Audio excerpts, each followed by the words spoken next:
Hey guys, what is going on? I hope you're all doing well and welcome to another tutorial video. In this tutorial video, I'll be showing you guys how you can resize your calendar in Notion, so let's get right into it. First and foremost, Notion is a application which has a lot of different uses, so I really cannot explain it fully.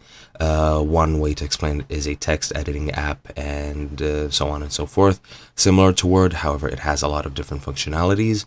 You can create a journal, a reading list, a to-do list, and so on and so forth. It is very complex. I cannot classify it as one single thing, but that doesn't even matter. What matters is the tutorial.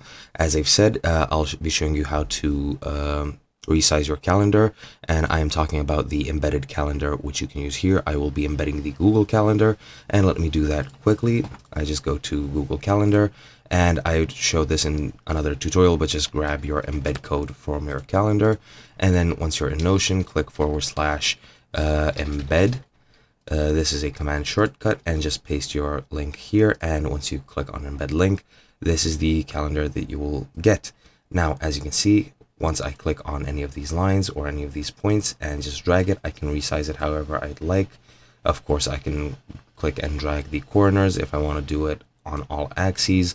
If I want to just expand it horizontally, I can click these two to the left and right. If I want to expand it vertically, just the ones at the top and the bottom, and so on and so forth. And yeah, it's very easy. It's very easy to do. It's very simple.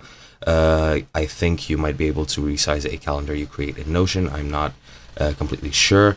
However, in this tutorial, I will be covering this. And yeah, I hope you guys enjoyed. That's all there is to it, and I'll be seeing you guys in another video.